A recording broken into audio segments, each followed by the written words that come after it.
Welcome to my Ironman 70.3 Waco, Texas vlog. As you can see here, my pups are helping me get hyped for the race.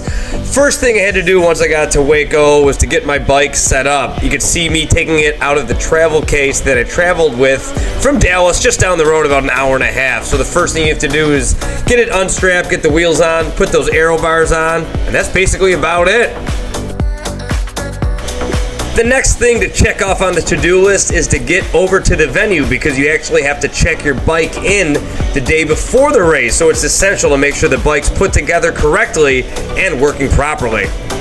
And part of the check-in process is stopping by the check-in tent to grab your swag and get the stickers to properly mark your bike. After getting Toothless properly marked, it was now time to officially check it into transition. So the official does a once-over to make sure that the stickers are in the correct place, which, spoiler alert, mine were not, so I had to switch it. They also make sure that the end caps are on the aero bars and everything is safe and sound and matches the number that you were assigned. And you also get your tracking chip for race day that you wear at all times. So Toothless is all racked. It is funny. I'm a bit dyslexic. I was looking for 11:51.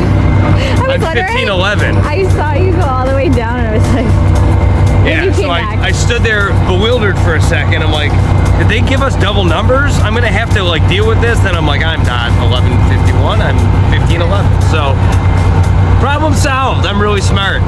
But that's it for the whole getting ready. I took my water bottles and my computer because you don't want to leave those. You got to fill those up, and you don't want the potential for rain or someone gets sticky fingers or whatever. So that's it. I want to get out of the heat. It's about 92 degrees right now, and it's what it's going to be tomorrow too. So I'm going to go hydrate up. I got plenty of fluids to get in me the rest of the day, but just because I'm leaving the course right now doesn't mean that we still don't have plenty of content to record the rest of the day. So see you on the other side. Let's get going out of the heat.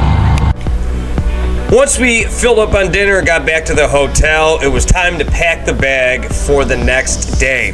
What I like to do is visually, mentally go through the race and put all the equipment that I need in order of the disciplines. So I put all my swim stuff on the left, my bike stuff in the middle, my run stuff on the right, and visualize myself actually going through the transitions and putting everything on. This is a technique that's really helped me mentally and also physically prepare for the race that I'm about to embark on tomorrow morning, and helps me stay really organized.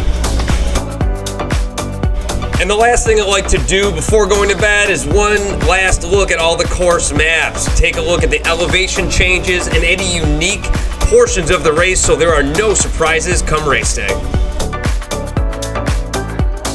Race morning, I like to keep my breakfast light. I have a couple eggs, a banana, a cup of coffee, and that's it.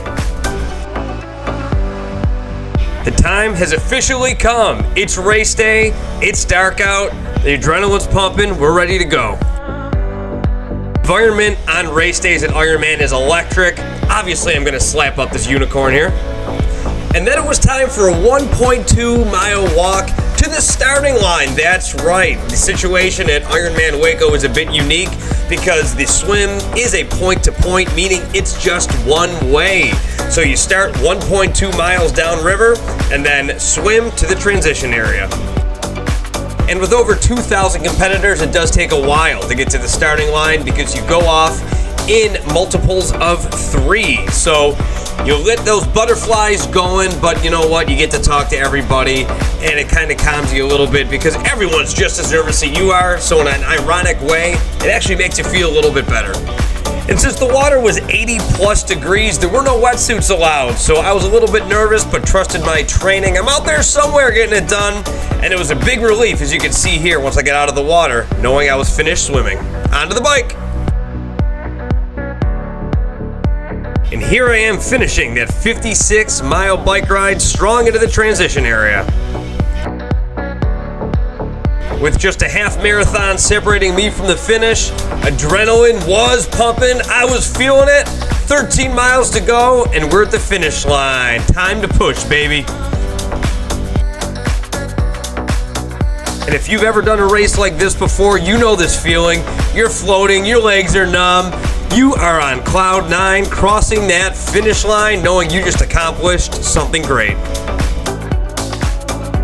And after 5 hours and 14 minutes of racing, I was officially an Ironman 70.3 finisher. So we're here post-race, the final time. 5 hours and 14 minutes, a 37-minute swim. I averaged just over 20 miles an hour on the bike, and the run, the half marathon, I did 140 something, maybe 146 I think, or something like that. It's a little slower in the run than I wanted to, but I'll tell you what, I'm actually more proud of that run and of this race than any other race I've ever done, because mile 1 off the bike, I literally hit the deck. Neither of my legs worked. I had huge divots in my leg, like the golf ball feeling, and I didn't know how I was gonna go on. And then I picked myself up. I said, you can do this. Don't be a loser. And I averaged about a 7:20 pace the rest of the way. So I'm really proud of that. And I don't even know how I finished. You know what? In post-production, I'm gonna put it right there. So that's how I finished. Ta-da! That's really good. That's really bad. I'll just slice it and, you know. But that's it for the vlog today. So thanks for following Ironman Waco. It's in October, but it's Texas, so it's hot. It was about 90 degrees at the finish of the race. So the mistake I made on the bike, I'm not very good at riding while fueling. I didn't fuel too much on the bike, and that's what bit me on the run. So other than that though, it's a great course. It's a one-way swim, point to point. The bike was very fun, a lot of twists and turns. It wasn't boring, and the run was along the river and in parks, and there were plenty of people cheering you on the whole time. So highly suggest the Ironman 70.3 in Waco, Texas. So until next time, it's Goldie from Waco, Texas. We'll see you. Thanks for following. Let's go. Watch out post half Ironman. Post half Ironman, we got our carbs. We're watching the Bills lose, so we're gonna drink our sours away. I'm just having one because we're hightailing it to Dallas tonight. Just one and going home. But one to celebrate. One to celebrate. Best support crew in the show right here. That's hot. Cheers, honey. Cheers.